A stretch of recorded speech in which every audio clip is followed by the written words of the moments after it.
बच्चों, आज हम आरोह पुस्तक के कैमरे में बंद अपाहिज कविता का अध्ययन करेंगे। इसके कवि रघुवीर सहाय जी हैं।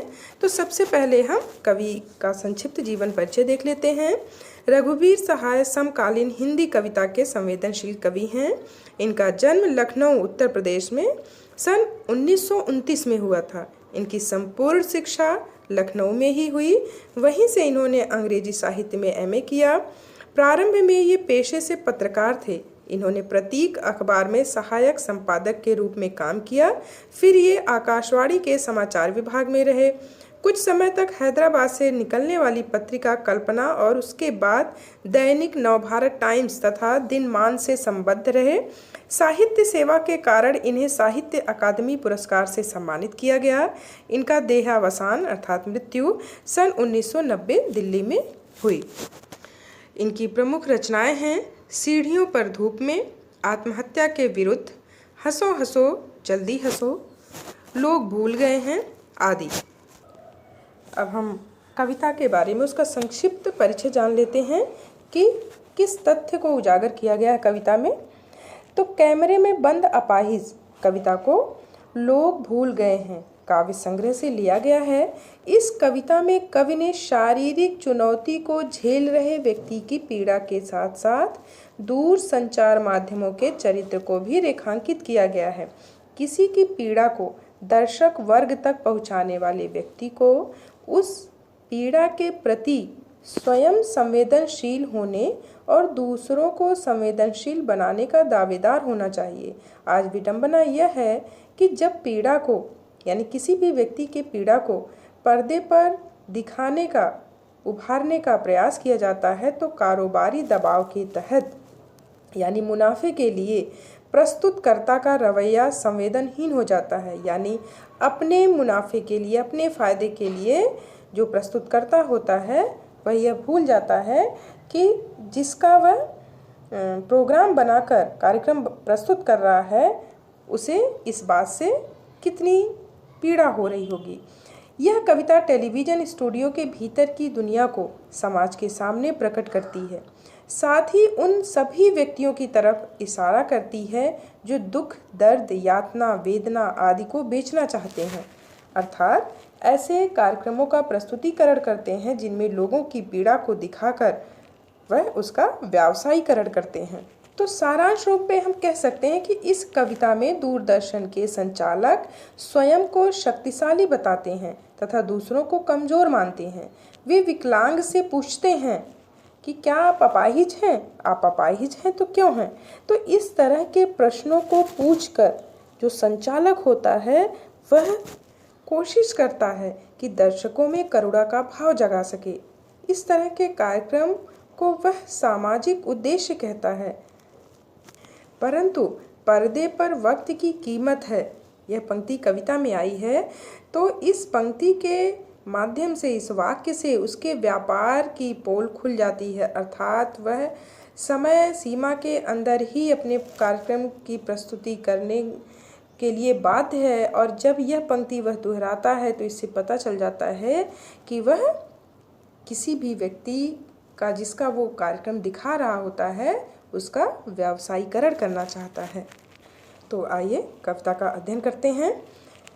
काव्यांश है, हम दूरदर्शन पर बोलेंगे, हम समर्थ शक्तिवान, हम एक दुर्बल को लाएंगे एक बंद कमरे में, उससे पूछेंगे तो क्या आप अपाहिज हैं? तो आप क्यों अपाहिज हैं? आपका अपाहिजपन तो दुख देता होगा ना? देता होगा, देता है? ब्रैकेट में लिखा है कैमरा दिखाओ इसे बड़ा बड़ा करके।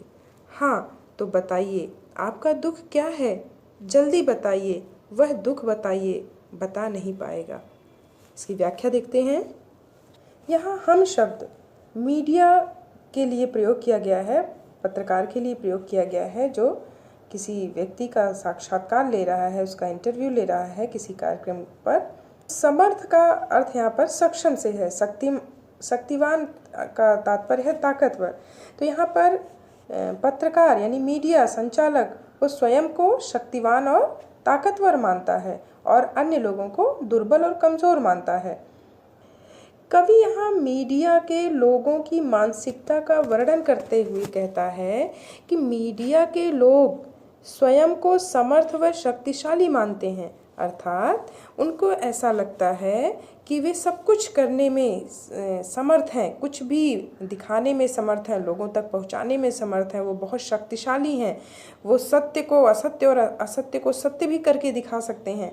यानी वो स्वयं को आज के समय में सर्वशक्तिमान मानते हैं। तो पत्रकार के माध्यम से, मीडिया के माध्यम से, एक कार्यक्रम के प्रस्तुतकर्ता के माध्यम से, जिसे हम संचालक कह सकते हैं, उसके माध्यम से कवि कहता है कि अब वे एक बंद कमरे में अर्थात स्टूडियो में एक कमज़ोर व्यक्ति को बुलाएंगे और उससे प्रश्न पूछेंगे। आप देखते होंगे इस तरह के कार्यक्रम टीवी पर प्रस्तुत किए जाते हैं और इस बात का भी ध्यान नहीं दिया जाता है कि किस तरह के प्रश्नों को पूछा जाना चाहिए।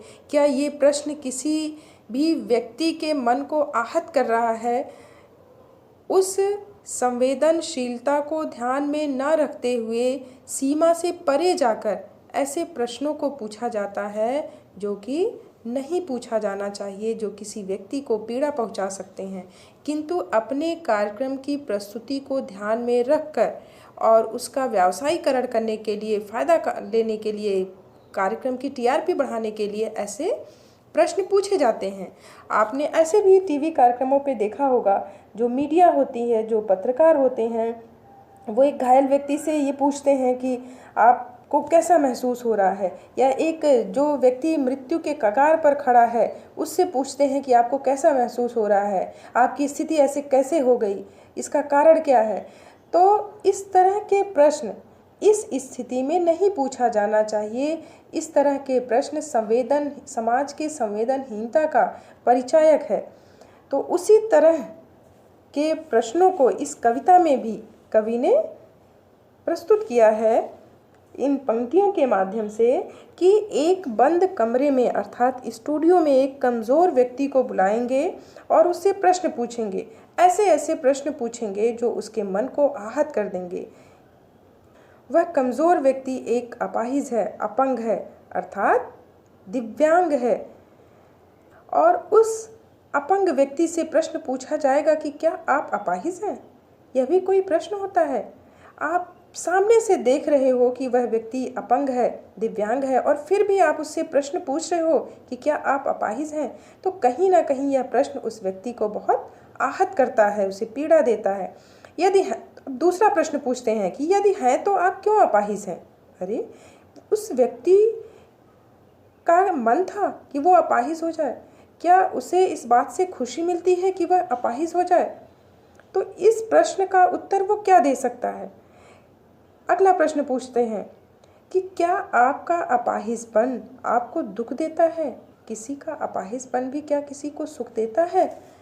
तो संचालक के द्वारा इस तरह के प्रश्न पूछना, इस तरह के बेतुके प्रश्न पूछना समाज के संवेदनहीनता का परिचायक है। इस तरह के प्रश्न उससे नहीं पूछे जाने चाहिए। और अपाहिज के पास इसका उत्तर नहीं है, वह इन प्रश्नों के, बेतुके प्रश्नों के उत्तर नहीं दे पाएगा, जिसकी वजह से वह चुप रहेगा। इस बीच प्रश्नकर्ता कैमरे वाले को निर्देश देता है कि इस सीन को, यानी अपाहिज जो चुप है, निशब्द है, उसके पास अपनी पीड़ा का वर्णन करने के लिए कोई शब्द नहीं है, उसकी आँखों से उसकी पीड़ा छलक रही है, तो चेहरे के ऐसे भावों को दिखाने के लिए, स्क्रीन पर दिखाने के लिए संचालक कैमरे वाले को निर्देश देता है कि इसे बड़ा बड़ा करके दिखाओ। फिर उससे प्रश्न पूछा जाएगा कि आपको कष्ट क्या है, यानी आपका ये जो अपाहिजपन है, इस अपाहिजपन से, इस अपंगता से आपको क्या कष्ट है या आपको क्या तकलीफ देता है। अपने दुख को जल्दी जल्दी बताइए, अर्थात हर कार्यक्रम की एक समय सीमा निर्धारित होती है। तो संचालक यहाँ भी जल्दबाजी दिखा रहा है, कहता है कि यह जो समय है ये बहुत कम है, आप अपने कष्ट को, अपने दुख को, अपनी पीड़ा को जल्दी जल्दी बताइए। अपाहिज इन प्रश्नों का उत्तर नहीं देगा, क्योंकि ये प्रश्न उसका मजाक उड़ाते हैं, उसे पीड़ा पहुंचाते हैं, उसके मन को आहत करते हैं। पत्रकार द्वारा ऐसे सवाल करना, ऐसे प्रश्न पूछना एक अपाहिज की पीड़ा का प्रदर्शन करना मात्र है। उसके प्रति उसके मन में न तो संवेदना है, न दर्द है, और ना ही उसका दुख बांटने की वास्तविक भावना। और जो व्यक्ति अपाहिज है वह हतप्रभ है। ऐसी परिस्थिति का उसे कभी सामना नहीं करना पड़ा जब कोई कैमरा लेकर स्टूडियो में उससे ऐसे सवाल कर रहा हो, इसलिए वह घबराया हुआ है, डरा हुआ भी। पर पत्रकार महोदय को उसके भय और इस अजीब हालत से कोई सरोकार नहीं है। वे लगातार सवाल कर रहे हैं, कैमरा चालू है, समय बीत रहा है। वे पूछ रहे हैं, हाँ तो बताइए आपका दुख क्या है। और इसके लिए वह उसे प्रलोभित भी करता है कि दूरदर्शन पर आने का जो इतना बढ़िया अवसर मिला है, अपनी पीड़ा को दर्शकों तक पहुंचाने का जो अवसर मिला है, वह फिर कभी नहीं मिलेगा और यह अवसर वह गंवा देगा। कवि का मानना है कि मीडिया वाले दूसरे के दुख को भी व्यापार का माध्यम बना लेते हैं। वे उनके दुख और पीड़ा से भी व्यावसायीकरण करते हैं, लाभ कमाना चाहते हैं। तो आइए इस काव्यांश का काव्य सौंदर्य देख लेते हैं। इस काव्यांश में कवि ने मीडिया की हृदयहीन कार्यशैली पर व्यंग्य किया है। संचालक को अपने कार्यक्रम को प्रभावी बनाने के लिए अपाहिज से बेतुके सवाल करना, उसकी भावनाओं से खेलना है। इस काव्यांश में साहित्यिक खड़ी बोली का प्रयोग किया गया है। प्रश्न शैली से संचालकों की मानसिकता को प्रकट किया गया है। नाटकीयता है, जो ब्रैकेट में वाक्य पूछे गए हैं, उन वाक्यों से कविता की नाटकीयता प्रकट होती है। मुक्तक छंद का प्रयोग है। दुख देता आपका अपाहिजपन में अनुप्रास अलंकार है। बड़ा बड़ा में पुनरुक्ति प्रकाश अलंकार है। प्रश्न अलंकार के प्रयोग से काव्यांश की प्रभावशीलता बढ़ गई है। कविता के अगले भाग का अध्ययन हम वीडियो के दूसरे भाग में करेंगे। धन्यवाद। बच्चों, आज हम आरोह पुस्तक के कैमरे में बंद अपाहिज कविता का अध्ययन करेंगे। इसके कवि रघुवीर सहाय जी हैं। तो सबसे पहले हम कवि का संक्षिप्त जीवन परिचय देख लेते हैं। रघुवीर सहाय समकालीन हिंदी कविता के संवेदनशील कवि हैं। इनका जन्म लखनऊ उत्तर प्रदेश में सन 1929 में हुआ था। इनकी संपूर्ण शिक्षा लखनऊ में ही हुई। वहीं से इन्होंने अंग्रेजी साहित्य में एमए किया। प्रारंभ में ये पेशे से पत्रकार थे। इन्होंने प्रतीक अखबार में सहायक संपादक के रूप में काम किया। फिर ये आकाशवाणी के समाचार विभाग में रहे। कुछ समय तक हैदराबाद से निकलने वाली पत्रिका कल्पना और उसके बाद दैनिक नवभारत टाइम्स तथा दिनमान से संबद्ध रहे। साहित्य सेवा के कारण इन्हें साहित्य अकादमी पुरस्कार से सम्मानित किया गया। इनका देहावसान अर्थात मृत्यु सन 1990 दिल्ली में हुई। इनकी प्रमुख रचनाएं हैं सीढ़ियों पर धूप में, आत्महत्या के विरुद्ध, हंसो हंसो जल्दी हंसो, लोग भूल गए हैं आदि। अब हम कविता के बारे में उसका संक्षिप्त परिचय जान लेते हैं कि किस तथ्य को उजागर किया गया है कविता में। तो कैमरे में बंद अपाहिज कविता को लोग भूल गए हैं काव्य संग्रह से लिया गया है। इस कविता में कवि ने शारीरिक चुनौती को झेल रहे व्यक्ति की पीड़ा के साथ साथ दूर संचार माध्यमों के चरित्र को भी रेखांकित किया गया है। किसी की पीड़ा को दर्शक वर्ग तक पहुंचाने वाले व्यक्ति को उस पीड़ा के प्रति स्वयं संवेदनशील होने और दूसरों को संवेदनशील बनाने का दावेदार होना चाहिए। आज विडंबना यह है कि जब पीड़ा को, यानी किसी भी व्यक्ति के पीड़ा को पर्दे पर दिखाने का, उभारने का प्रयास किया जाता है तो कारोबारी दबाव के तहत, यानी मुनाफे के लिए प्रस्तुतकर्ता का रवैया संवेदनहीन हो जाता है। यानी अपने मुनाफे के लिए, अपने फायदे के लिए जो प्रस्तुतकर्ता होता है वह यह भूल जाता है कि जिसका वह प्रोग्राम बनाकर कार्यक्रम प्रस्तुत कर रहा है उसे इस बात से कितनी पीड़ा हो रही होगी। यह कविता टेलीविज़न स्टूडियो के भीतर की दुनिया को समाज के सामने प्रकट करती है, साथ ही उन सभी व्यक्तियों की तरफ इशारा करती है जो दुख, दर्द, यातना, वेदना आदि को बेचना चाहते हैं, अर्थात ऐसे कार्यक्रमों का प्रस्तुतिकरण करते हैं जिनमें लोगों की पीड़ा को दिखाकर वह उसका व्यावसायीकरण करते हैं। तो सारांश रूप में हम कह सकते हैं कि इस कविता में दूरदर्शन के संचालक स्वयं को शक्तिशाली बताते हैं तथा दूसरों को कमज़ोर मानते हैं। वे विकलांग से पूछते हैं कि क्या आप अपाहिज हैं? आप अपाहिज हैं तो क्यों हैं? तो इस तरह के प्रश्नों को पूछकर जो संचालक होता है वह कोशिश करता है कि दर्शकों में करुणा का भाव जगा सके। इस तरह के कार्यक्रम को वह सामाजिक उद्देश्य कहता है। परंतु पर्दे पर वक्त की कीमत है, यह पंक्ति कविता में आई है। तो इस पंक्ति के माध्यम से, इस वाक्य से उसके व्यापार की पोल खुल जाती है, अर्थात वह समय सीमा के अंदर ही अपने कार्यक्रम की प्रस्तुति करने के लिए बाध्य है। और जब यह पंक्ति वह दोहराता है तो इससे पता चल जाता है कि वह किसी भी व्यक्ति का जिसका वो कार्यक्रम दिखा रहा होता है उसका व्यावसायीकरण करना चाहता है। तो आइए कविता का अध्ययन करते हैं। काव्यांश है, हम दूरदर्शन पर बोलेंगे, हम समर्थ शक्तिवान, हम एक दुर्बल को लाएंगे एक बंद कमरे में, उससे पूछेंगे तो क्या आप अपाहिज हैं? तो आप क्यों अपाहिज हैं?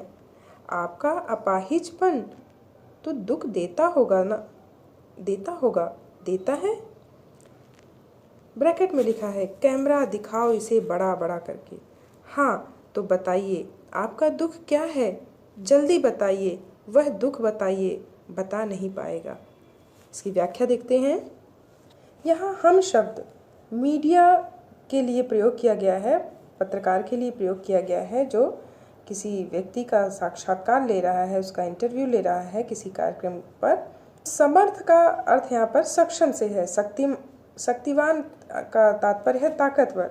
तो यहाँ पर पत्रकार यानी मीडिया संचालक वो स्वयं को शक्तिवान और ताकतवर मानता है और अन्य लोगों को दुर्बल और कमज़ोर मानता है।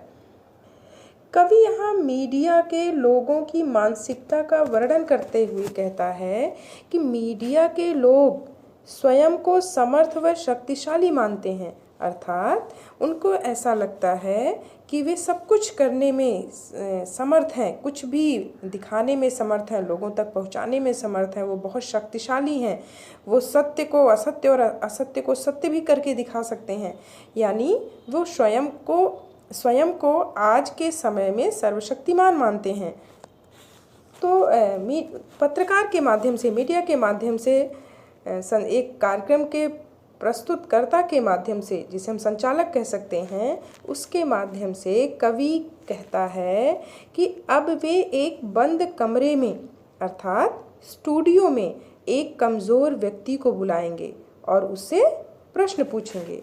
आप देखते होंगे इस तरह के कार्यक्रम टीवी पर प्रस्तुत किए जाते हैं और इस बात का भी ध्यान नहीं दिया जाता है कि किस तरह के प्रश्नों को पूछा जाना चाहिए। क्या ये प्रश्न किसी भी व्यक्ति के मन को आहत कर रहा है?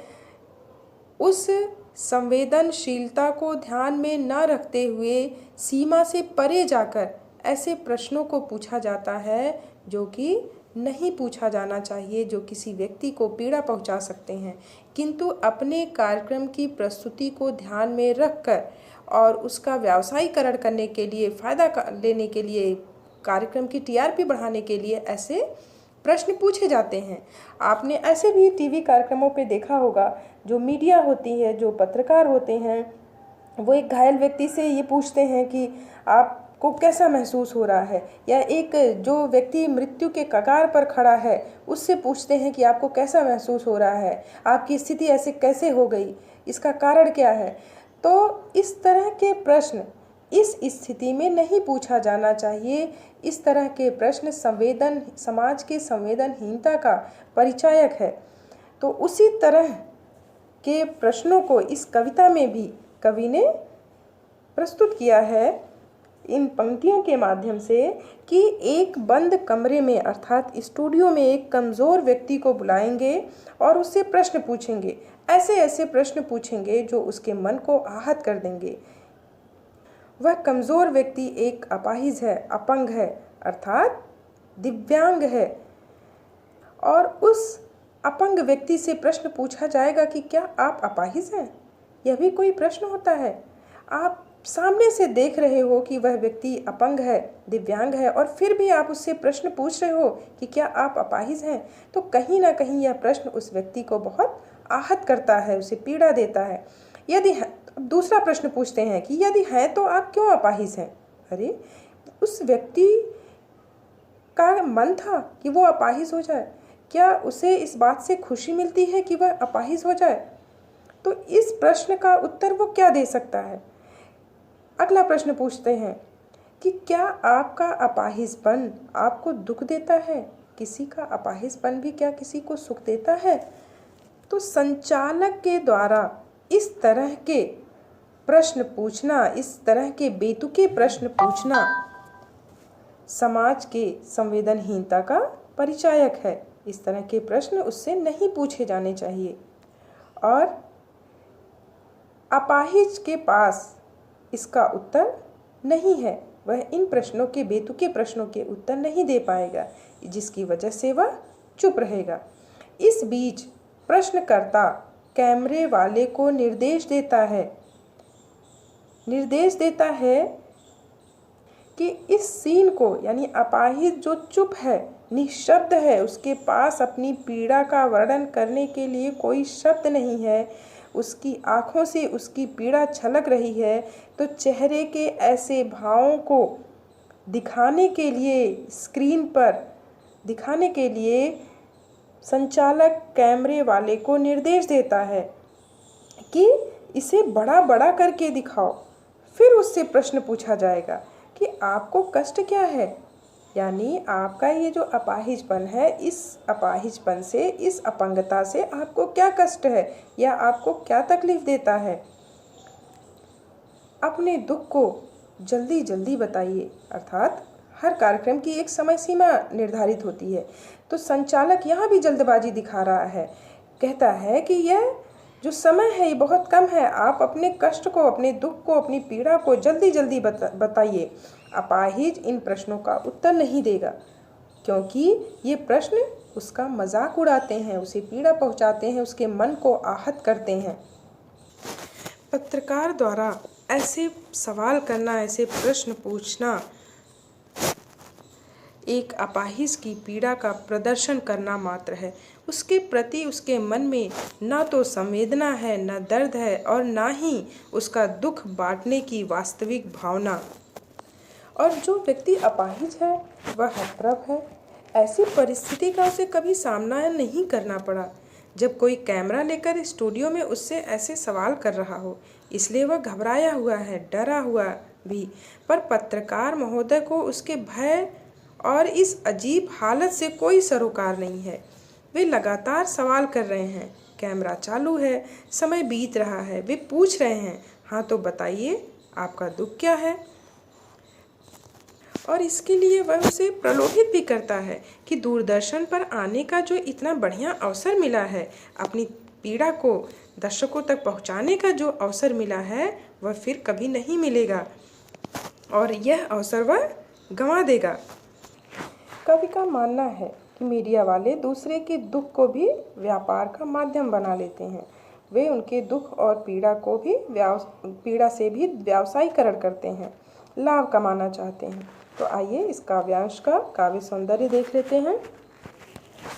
इस काव्यांश में कवि ने मीडिया की हृदयहीन कार्यशैली पर व्यंग्य किया है। संचालक को अपने कार्यक्रम को प्रभावी बनाने के लिए अपाहिज से बेतुके सवाल करना, उसकी भावनाओं से खेलना है। इस काव्यांश में साहित्यिक खड़ी बोली का प्रयोग किया गया है। प्रश्न शैली से संचालकों की मानसिकता को प्रकट किया गया है। नाटकीयता है, जो ब्रैकेट में वाक्य पूछे गए हैं, उन वाक्यों से कविता की नाटकीयता प्रकट होती है। मुक्तक छंद का प्रयोग है दुख देता, आपका अपाहिज वन में अनुप्रास अलंकार है, बड़ा बड़ा में पुनरुक्ति प्रकाश अलंकार है। प्रश्न अलंकार के प्रयोग से काव्यांश की प्रभावशीलता बढ़ गई है। कविता के अगले भाग का अध्ययन हम वीडियो के दूसरे भाग में करेंगे। धन्यवाद।